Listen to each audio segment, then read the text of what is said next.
Hey, what's up guys? It's Limbo here. Welcome back to the channel, man. I hope you guys been doing well. And I think it's pretty fair to say that communication is becoming way more important nowadays between a company and its consumers, especially within gaming. And I think as human beings, right, we come to see and understand the importance of having good communication between our loved ones, our friends, our bosses, our coworkers, stuff like that, right? We all understand how great having good communication can be and the effects of it, the benefits of it. And we also understand and especially know as Call of Duty players that, hey, Activision, Treyarch, and, all the dev studios have a horrible history of having good communication with the player base. And I think it's pretty fair to say that, hey, throughout the past couple of years when Call of Duty has talked about skill-based matchmaking or the direction of the game, they haven't been really that good with communicating anything with the player base at all. They usually just dodge questions and not really answer what our true questions are. And they also tend to spin the agenda most of the time whenever they answer questions. But recently, throughout the last year, especially with Black Ops 6, they developed a whole entire podcast kind of system with dev talks and all that stuff in the Call of Duty podcast as well. And recently, Treyarch had their design director, Matt Scrone, I'm sorry if I mispronounced the name, he actually went on a dev talk on Twitter and answered a few questions that players had about Black Ops 7 and its movement. And I'm not gonna lie, we're gonna be reacting to some of the questions that he answered and what his answers were. And I'm also gonna be going over some people's takes on this dev talk kind of thing and the communication part of Call of Duty, because I think it's a very important thing to acknowledge that, hey, they are communicating with us, but to also critique it and also try to give them something that they can build off of and hopefully improve. Because if we're being honest, no matter if the communication's good or not, any communication is good, especially from Call of Duty and Activision, because literally 10 years ago, 12 years ago, when it was like Black Ops 2 or Call of Duty Ghosts, we barely got any communication at all. So today I'm going to be reacting to Treyarch's design director's questions and answers, basically, and also see what the Call of Duty community is talking about. So if you guys want more videos like this, let me know by dropping a like and hitting that subscribe button. Let me know in the comments below what you guys think about this. So as you guys see right here, got questions about Black Ops 7 movement. Treyarch design director Matt Scrone has answers, plus a hint of what's to come next. This tweet has over 364,000 views, which is absolutely insane.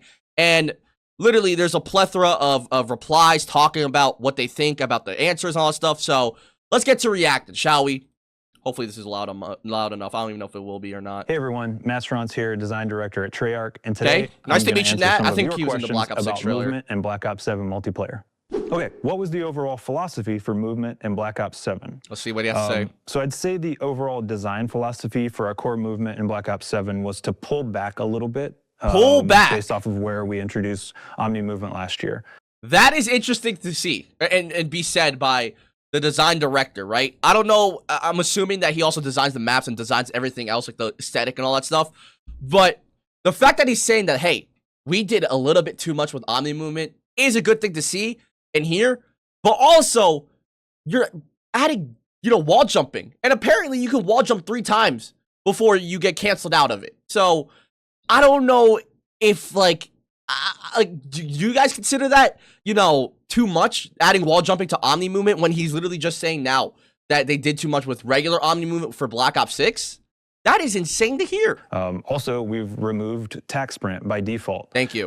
Thank you for that. We've increased our base movement speed. Yes. But you can take a perk if you still want to tack sprint. So that's kind of the philosophy, is pulling back a little bit. So not everybody's quite as aggro. But if you want to play that way, we've got opportunities through our perk system. Yeah, that's one thing I want to actually acknowledge as well. A lot of people, when I talked about tack sprint being disabled and all that stuff, when I went over the Black Ops 7 leaks, they all say like, yo, I actually enjoy tack sprint.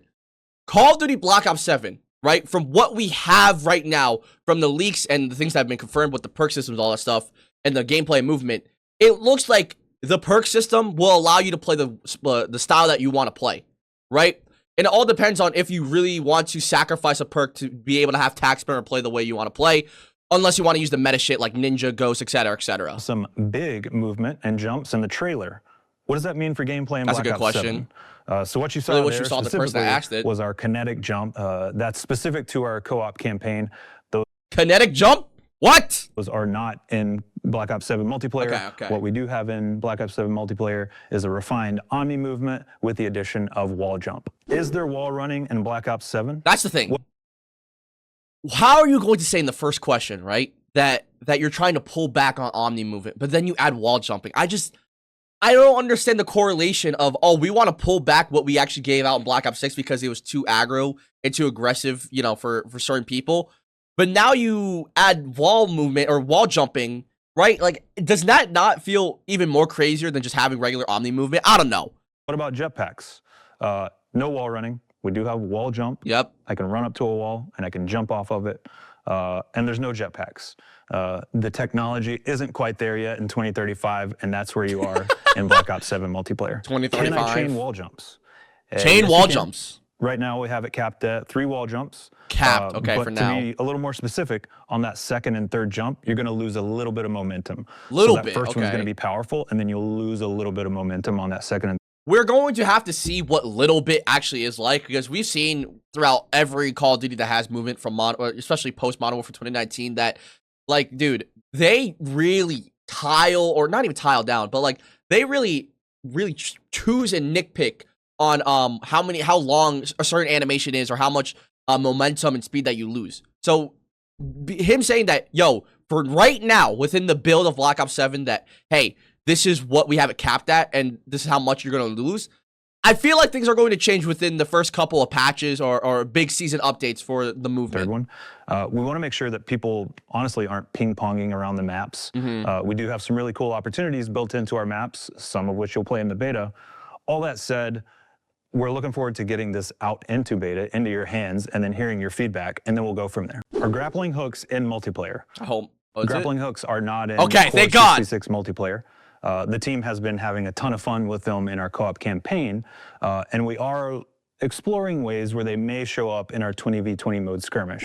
20v20 mode skirmish. So what? That's their ground war kind of game mode, their Battlefield equivalent game mode.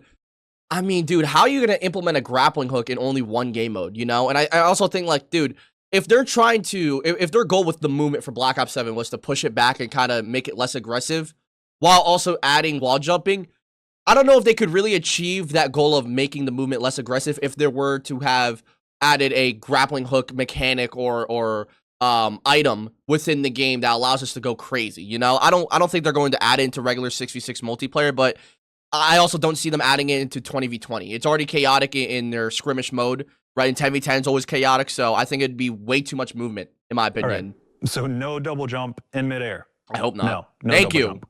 Shipment, question mark? Hell wrong no. Studio. Yeah, wrong studio. Can you get some Black Ops 2 remasters that we've never had before? Hold up, we locked in. You can.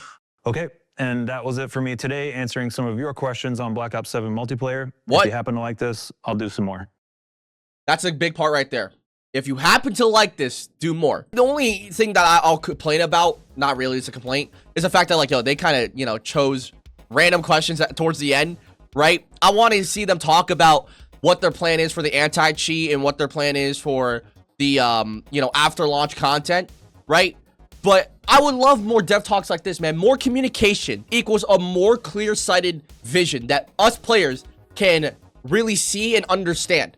That's what we need from Call of Duty right now, within the current state of how players are receiving the game and how they're being openly, you know, this negative about the game. Every single time you're on TikTok, Twitter, YouTube, you will always see a negative Call of Duty post and a plethora of people under the comments and replies agreeing with that creator or person that posted that negative post about Call of Duty. So if Treyarch or Call of Duty and all the other devs, right, and the studio teams, right, are able to follow this, where they're more transparent, they're talking more, and they give us a clear vision of what they're trying to do, I'm telling you, it's going to benefit them way more than you know, them taking an hour out of their day to record and, you know, answer questions. This is a great thing, and I think we need to do more of it. I do wish they talked about more serious things like the anti-cheat and the servers and all that stuff, but they're probably not going to do it. But I'll take what I can get, you know what I'm saying? And this goes into the next thing I want to talk about in today's video, is the general response for these kind of videos, right? Not what he actually said or anything like that, but like these kind of dev talk videos is what we're trying to target here, right?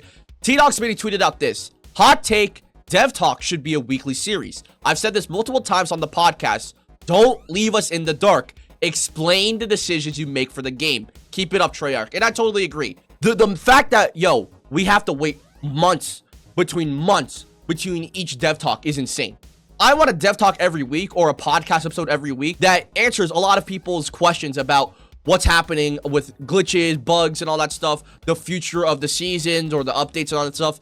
Because, dude, I'm telling you right now, communication's so key. I said it in the intro, right? As human beings, we all come to appreciate and understand the importance of communication. And dev talks that are like this, right, that Treyarch just posted that we reacted to, are so good for us players, right? Even if you don't like Call of Duty, or you don't, you want to hate it and all that stuff, right? People like me, I think all of us can find something to appreciate within the answers, right? One question, one answer, right? We could find in those dev talks and really talk about them in a positive light for Call of Duty.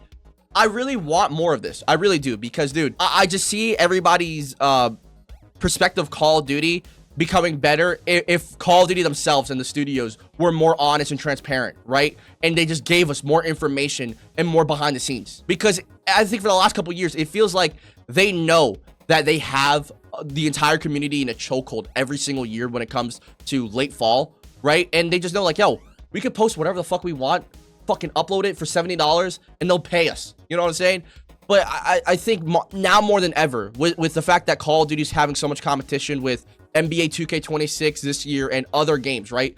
Hollow Knight, whatever the Silk Songs game that just $20 that crashed Steam and PlayStation Store and Xbox Store, right? Call of Duty has so much competition this year leading up to Black Ops 7, and then next year as well with GTA 6 with Modern Warfare 4.